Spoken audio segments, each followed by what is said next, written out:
지난 주일은 부활주일이었습니다. 예수 그리스도께서 어둠과 사망의 권세를 이기시고 또 죽음에서 다시 살아나셔서 부활 생명의 소망을 주시고 지금도 함께 동행하고 계심을 믿습니다. 이 자리에 함께하는 하나님을 사모하는 마음으로 예배하는 모든 성도님들 평생토록 풍성한 하나님의 부활 생명의 소망이 함께 하시기를 축원합니다. 예수님께서 죽음에서 다시 살아나셨습니다. 부활하셨습니다. 부활하신 예수님께서 지금도 살아 역사하십니다. 오늘도 예수님처럼 죽었다 살아난 이 경험을 한 사람들이 곳곳에 있다라고 이야기는 합니다. 그런데 이 호흡이 멈추고 생명이 끊어져서 사망 판정을 받고도 다시 살아난 경험을 한 분들이 있습니다. 그런데 이렇게 죽고 다시 살아난 것과 이 예수님의 부활, 이것은 본질적으로 다릅니다. 죽음에서 다시 살아난 사람은 언젠가는 죽게 되지만 예수 그리스도께서는 다시 죽는 몸으로 부활하신 것이 아닙니다. 예수님께서는 썩어질 육체로 부활한 것이 아닙니다. 예수님께서 부활하심으로 죽음을 이기시고 영생을 누릴 수 있는 길이 열린 것입니다. 이 부활이라는 것이 너무나 자주 듣다 보니까 우리가 이 부활을 간과할 때가 많습니다. 그러나 이 성경에서 사도 바울은 이 부활이 없다 하는 것은 우리가 믿는 것도 헛된 것이다라고 할 정도로 이 부활은 우리의 신앙의 가장 핵심적인 그러한 믿음의 고백 중에 하나라는 것입니다. 이 부활이라는 이야기를 들었을 때 이 덜어는 이것이 예수님께만 해당되는 것이지 나와 무슨 관련이 있느냐라고 이 반문을 하는 분들이 있습니다. 예수님의 십자가의 죽으심, 부활하심 위대하다. 그런데 그것이 나와 무슨 관련이 있냐는 것입니다. 그러나 로마서 10장 9절과 10절의 말씀은 이렇게 말씀합니다. 내가 만일 내 입으로 예수를 주로 시인하며 또 하나님께서 그를 죽은 자 가운데에서 살리신 것을 내 마음에 믿으면 구원을 받으리라. 사람이 마음으로 믿어 의에 이르고 입으로 시인하여 구원에 이르느니라. 이렇게 사람이 입으로 예수님을 주로 시인하고 예수님의 부활을 믿으면 그것을 시인하고 고백한 사람 역시 구원을 받는다는 것입니다. 그 말 안에, 그 언약 안에 효력이 발생한다는 것이죠. 남과 여가 서로 사랑을 해서 아무런 관련이 없던 이 둘이 서로 사랑으로 만나서 또 믿음으로 서로 이 결혼 약속을 하게 되고 결혼을 하게 되면 법적인 효력이 생기게 됩니다. 부부가 된다는 것이죠. 그 전까지는 이 단독 세대로서 살아가고 있다가 이제 부부의 연을 맺고 나서는 모든 법적인 효력들을 같이 감당하게 된다는 것입니다. 그러므로 예수님께서도 그것을 말씀하신 것입니다. 우리가 믿음으로 고백하고 시인하기 전까지는 아직 그 연합의 관계로 들어가진 않지만 이제 입으로 예수님을 주로 시인하게 되면 부활을 믿으면 구원을 받는다. 이렇게 약속하시고 언약하신 것입니다. 그 말씀에 능력이 있다는 것입니다. 사람이 마음으로 믿어 의에 이르고 입으로 시인하게 될 때 우리는 구원을 얻습니다. 이 사람이 입으로 예수를 주로 시인하고 부활을 믿으면 구원을 받는다. 이것이 성경이 우리에게 주신 약속입니다. 말씀에는 능력이 있습니다. 그리고 하나님께서는 시건치 않으시는 분입니다. 그냥 허투루 그냥 던지는 말을 하시는 것이 아니라 하나님께서 말씀하신 것은 반드시 이루신다는 것, 우리는 성경 이 전체적인 말씀을 통해서 우리는 그것을 알고 있습니다. 그런데 나는 구원받지 않을 거라고, 그런 것은 필요가 없다고, 나와는 상관이 없다고, 좋은 것 아니까 좋은 것 여러분들이 다 누리십시오라고 이렇게 거부하는 분들이 있습니다. 그러나 이렇게 거부한다고 해서 아무런 상관이 없는 것이 아니다. 성경은 이렇게 증거하고 있는 것이죠. 히브리서 9장 27절은 말씀합니다. 한 번 죽는 것은 사람에게 정해진 것이요 그 후에는 심판이 있으리니. 한 번 죽는 것은 모든 사람에게 정해져 있습니다. 그래서 내가 예수님과 아무런 상관이 없고 하나님과 아무런 상관이 없다라고 이렇게 고백을 할지라도 지금 죽는 존재로 살아가고 있다면 이 말씀의 영향력 안에, 이 말씀의 효력 안에 살아가고 있는 것입니다.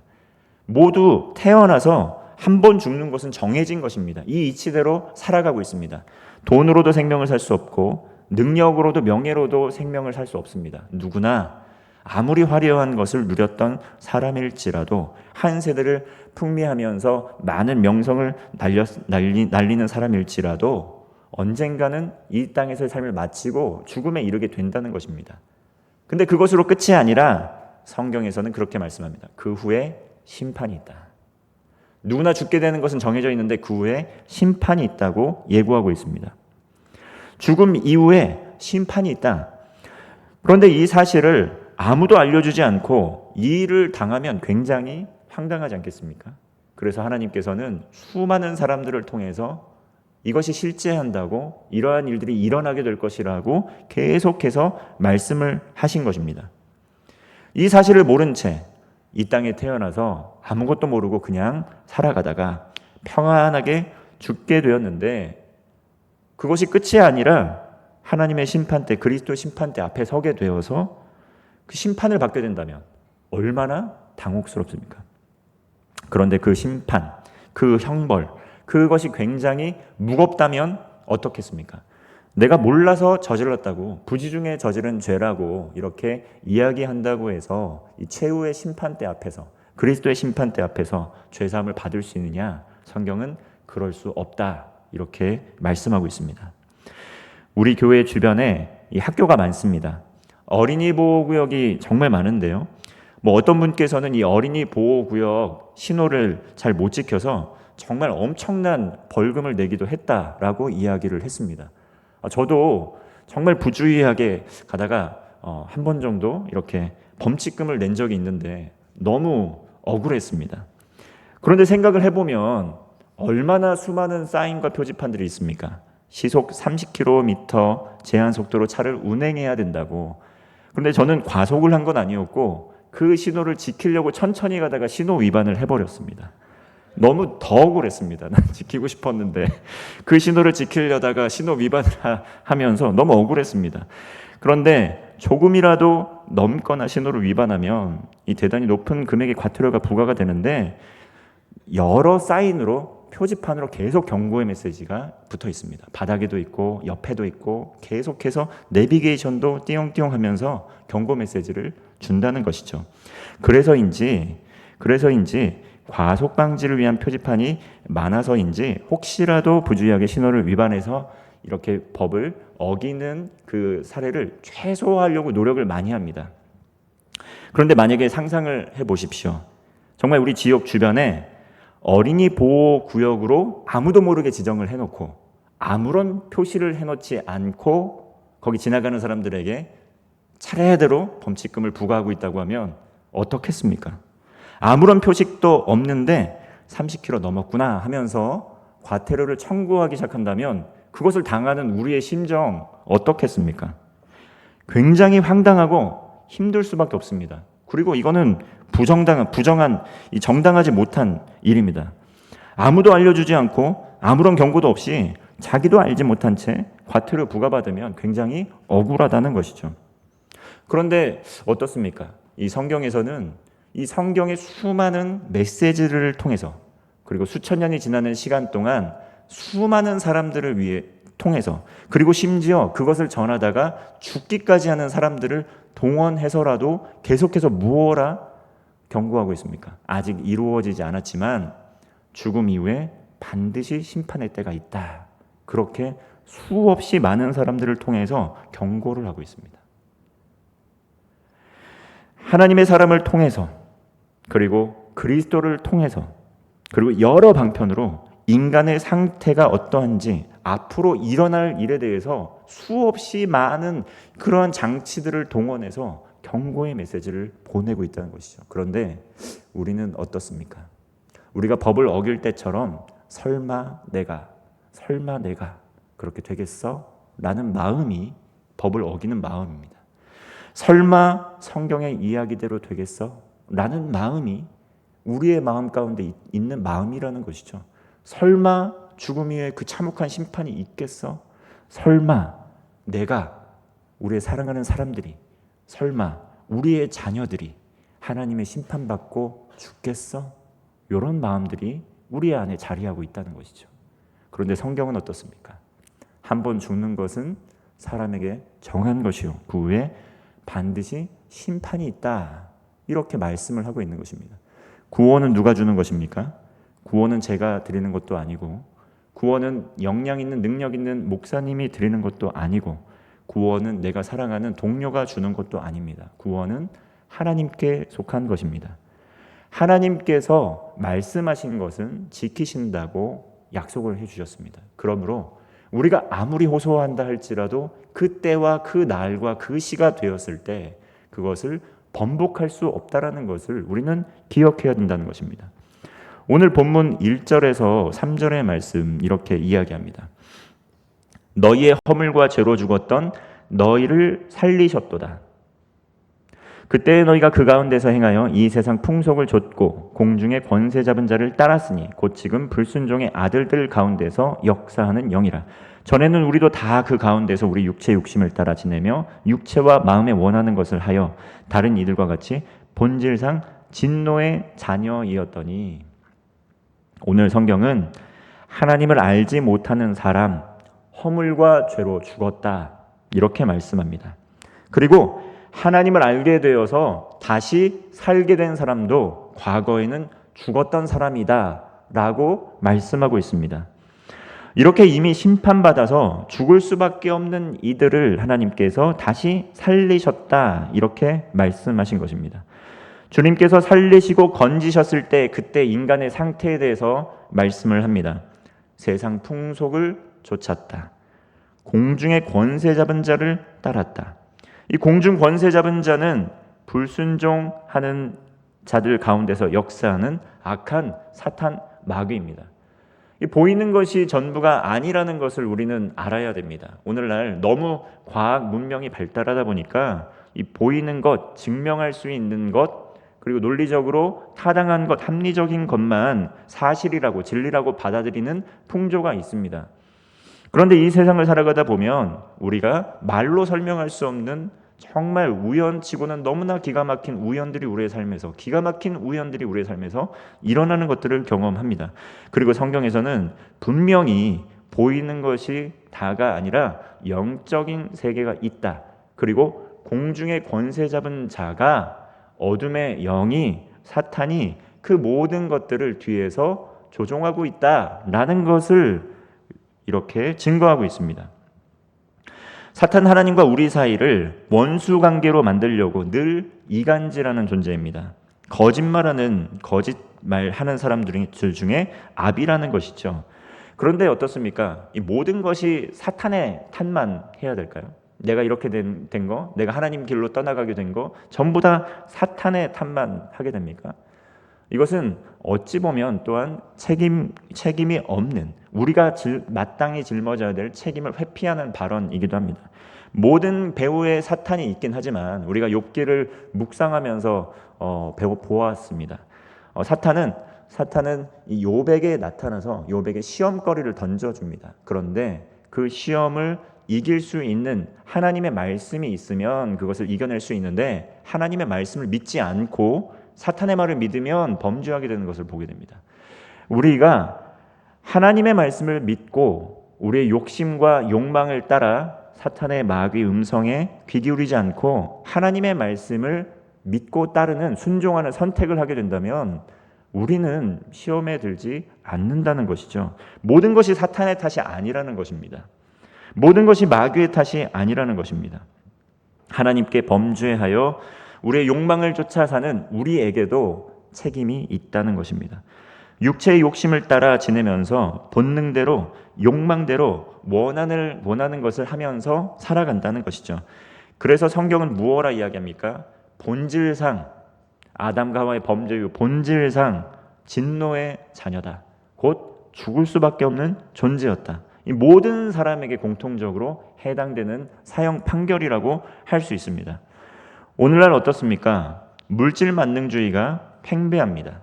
우리가 부를 축적할 수 있다고 한다면 우리의 신앙도 잠깐 뒤로 제쳐두고 지금 현재 내가 추구하고 얻어야 될 거 먼저 취하고 나중에 신앙은 챙기자라는 신앙이 팽배해 있습니다. 간혹 지금 뒤처지게 되면 영원히 쫓아갈 수 없다라는 조바심 때문에 이 하나님을 택하고 신앙을 택하기보다는 현재 눈앞에 있는 것들을 쫓아가기에 바쁜 삶을 사는 우리가 오늘날 현재 모습들입니다. 하나님께서 주시는 부활 소망으로 사는 분도 있지만 수많은 사람들이 하나님께서 주시는 부활의 소망이 아니라 구원의 소망이 아니라 다른 것을 위해 다른 것들을 통해 기쁨을 누리며 살아가려고 애를 씁니다. 심지어 교회에 나오지만 그 구원의 기쁨이 무엇인지, 영생의 기쁨이 무엇인지, 부활 소망의 기쁨이 무엇인지 그것으로 인해 참된 기쁨을 누리지 못하고 다른 곳에서 기웃기웃 거리면서 기쁨을 찾아 헤매고 있는 안타까운 상황도 많습니다. 그러는데 돈을 버는데 기쁨이 없다는 것입니다. 돈을 많이 벌었는데 가정이 깨진다는 것입니다. 조금 더 자극적인 거 무료하고 또 지루해진다는 것입니다. 무언가 더 기쁜 것이 있지 않을까? 자꾸 이렇게 무언가 새로운 것이 있지 않을까? 이 욕심이 나게 되고 또 새로운 것을 도전해보고 싶은 마음이 든다는 것이죠. 예수 그리스도의 십자가의 은혜를 잠잠히 묵상하고 이 부활의 영광에 참여하면서 그 부활 생명의 소망으로 기뻐하는 것이 아니라 세상의 풍속을 좇으며 무언가 기쁨을 내게 주는 것이 있지는 않을까 기웃기웃거리고 있다는 것입니다. 우리는 이러한 상황 가운데 말씀으로 돌아가서 깨어 있어야 한다는 것입니다. 우리는 무엇을 쫓아가고 있습니까? 한국은 OECD 국가 중에 자살률 1위의 국가입니다. 경제적 번영을 이루었습니다. 과거에 상상할 수 없는 경제적 번영을 이루었습니다. 이렇게만 된다면 얼마나 기쁠까라고 꿈꾸었던 그때를 살아가고 있음에도 불구하고 아직도 이러한 상황이 지옥처럼 느껴지는 이들이 참 많다는 것입니다. 어느 정도 부유해져야, 어느 정도 가져야 우리가 행복하고 기쁨으로 살아갈 수 있을까요? 어느 정도 가져야 가정에 행복이 넘치고 기쁨이 넘칠 수 있을까요? 한국은 OECD 국가 중에 자살률 1위의 국가로서의 오명을 가졌을 뿐만 아니라 출산율 최저 국가이기도 합니다.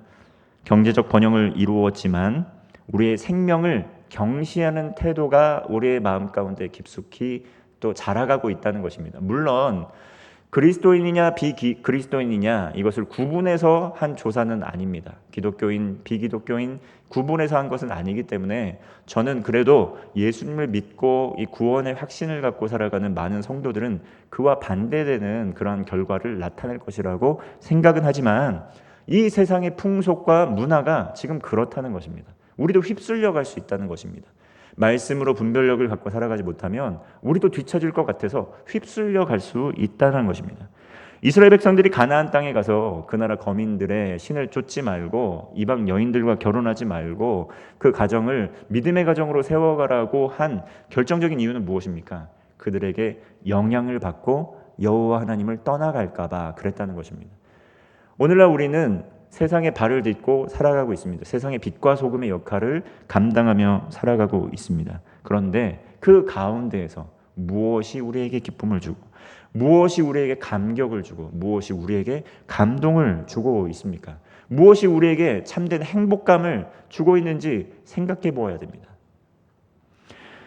하나님의 말씀의 자리로 그러므로 우리는 다시 돌아가야 됩니다. 말씀의 검이 없으면 우리는 마귀와 싸워 이길 수 있는 힘이 없습니다. 무엇이 참인지 거짓인지 영적 분별력이 무엇입니까? 말씀의 기초 위에 기도에 힘쓰는 가운데 성령님께서 말씀을 통해서 우리에게 가르쳐 주십니다. 말씀이 없으면 사탄도 이 말씀을 악용하는 사례가 있다는 것이죠. 말씀에 있지도 않은 내용들을 우리의 생각 속에 집어넣기도 한다는 것입니다. 복음서를 읽어보셨겠지만 다른 유다의 생각 속에 마귀가 생각을 집어넣는 것을 볼 수 있다는 것이죠. 우리의 내면의 평안, 우리의 내면의 확신, 그것이 하나님의 말씀일 것이라고 확신하는 태도, 그거 위험한 것입니다. 하나님의 말씀으로 분별해 보지 않고 내 마음 가운데 확신이 든다고 해서 나아가는 것은 위험한 행동이라는 것입니다. 말씀의 자리로 돌아가서 이것이 참인지 거짓인지 분별할 수 있는 분별력 가져야 된다는 것입니다. 하나님의 말씀, 우리가 이 혼돈한 세상 속에서 정말 거짓 정보 또 참 정보 난무하지 않습니까? 무엇이 진짜 정보인지 무엇이 거짓 정보인지 알 수가 없는 이 세상 속에서 신앙과 종교도 너무나 다양합니다. 교회에 십자가 많이 걸려 있는데 그곳에서 위장교회, 위장 이단교회도 너무나 넘쳐나고 있습니다. 그런데 우리가 그곳에서 어떻게 분별력을 갖고 살아갈 수 있습니까? 말씀으로 돌아가서 정말 이 말씀에 귀를 기울이는 가운데 건강한 믿음의 공동체에서 하나님을 예배하며 살아가게 될 때 무엇이 참인지 무엇이 거짓인지 우리는 분별력을 가질 수 있습니다. 정말 깨어진 가정, 아픔이 가득한 가정에서 자라난 성장한 사람들, 자녀들은 무엇이 건강한 가정의 모습인지 알지를 못합니다. 무엇이 건강한 교회의 모습인지 알지를 못한다는 것입니다.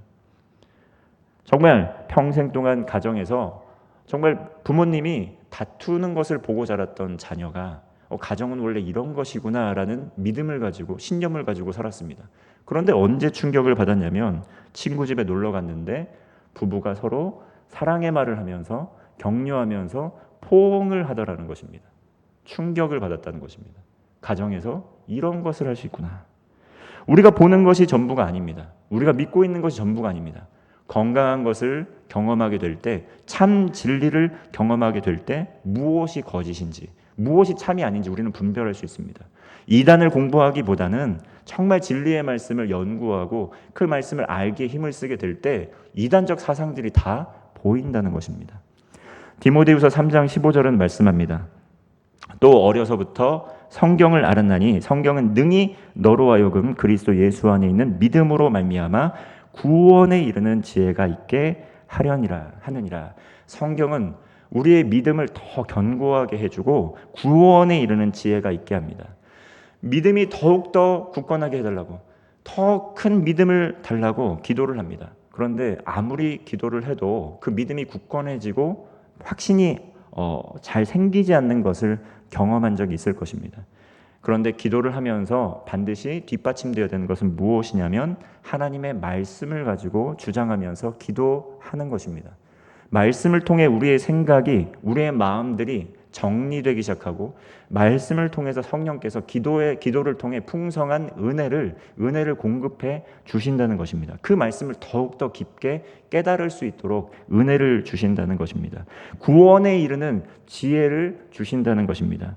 디모데는 어려서부터 성경을 배웠습니다. 우리의 자녀들이 왜 믿음이 없이 세상의 풍속을 조차 따라가고 있습니까? 무엇이 옳은 것인지 무엇이 그른 것인지 성경적인 어떤 가치관이 정립이 잘 되어 있지 않기 때문입니다. 그러므로 창세기부터 요한계시록까지 처음부터 끝까지 성경을 한번 읽어보면서 그 성경이 추구하고 말하고 있는 바를 우리 역시 잘 알아야 합니다. 사순절 기간 동안 성경 통독을 했고 오늘까지 115분의 이 성도님들이 성경 일독에 동참했습니다. 너무나 감사한 일이고 너무나 바람직한 정말 일이라고 생각을 합니다. 놀라운 일 아니겠습니까? 우리 교우분들이 정말 이 수에 비례해서 이렇게 많은 분들이 성경 일독에 참여하고 있다는 것, 하나님께서 정말 우리 공동체를 말씀 중심적인 공동체로 아름답게 빚어가고 있다는 그런 확신이 들었습니다. 매일 성경 큐티 묵상을 하고 있고 또 성경 공부를 하면서 성경을 알게 힘쓰는 성도들이 곳곳에서 더 많이 일어나고 있는 것을 보게 될 때 하나님께서 우리 교회를 통해서 많은 일들을 이루어가고 계시는구나라는 것을 정말 느끼게 됩니다. 무엇이 참인지 무엇이 거짓인지 우리 안에서 역사하시는 성령님께서 이 말씀을 통해 이 세상을 이길 수 있는 힘과 능력을 공급해 주신다는 것입니다. 성경은 하나님을 알기 전 인간의 상태를 진단합니다. 죄의 삭은 사망이었습니다. 죄의 삭은 사망입니다. 예수님을 거부하는, 하나님을 마음에 두기를 원하지 않는 그 마음의 결과는 결국 사망이라는 것입니다. 그럼에도 불구하고 우리 예수님께서 우리를 살리시기 위해, 우리를 구원하시기 위해 이 땅에 오신 것이었습니다. 우리는 그것을 감사하며 기뻐하며 부활주의를 지켰다는 것입니다. 4절과 5절의 말씀입니다. 긍휼에 풍성하신 하나님이 우리를 사랑하신 그 큰 사랑을 인하여 허물로 죽은 우리를 그리스도와 함께 살리셨고 너희가 은혜로 구원을 얻은 것이라.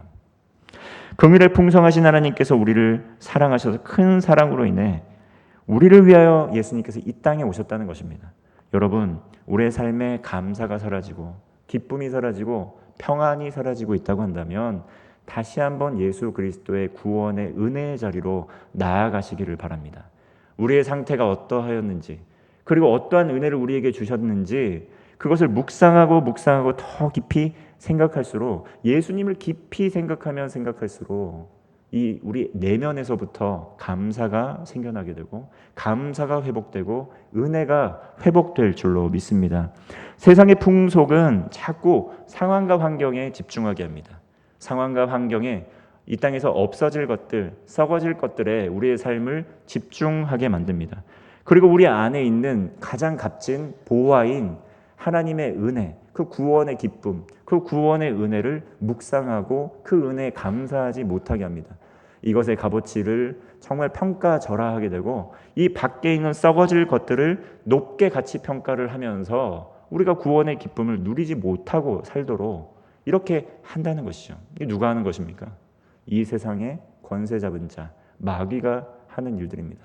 우리 안에 있는 가장 값진 보화, 구원의 은혜의 기쁨, 그것에 감사하면서 충만하게 살아가지 못하게 하고 자꾸 밖에 있는 썩어질 것들, 멸망할 것들에 눈을 돌리면서 그것을 추구하면서 허덕허덕거리면서 살아가도록 만드는 것, 그 마귀가 하는 일이라는 것입니다. 우리 8절과 9절의 말씀 함께 읽겠습니다. 시작. 너희가 그 은혜를 인하여 믿음으로 말미암아 구원을 얻었나니 이것이 너희에게서 난 것이 아니요 하나님의 선물이라. 행위에서 난 것이 아니니 이는 누구든지 자랑치 못하게 함이니라. 아멘.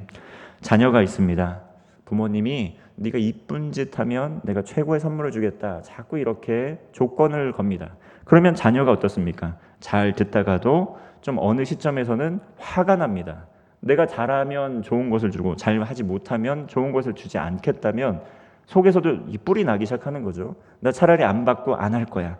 이런 마음이 갖는, 반항심을 갖는 아이들이 있다는 것입니다. 그런데 하나님께서는, 이 선하신 하나님께서는 가장 진귀한 구원의 은혜, 구원의 선물을 아무런 조건 없이, 아무런 대가 없이 우리에게 선물로 주셨다는 것입니다.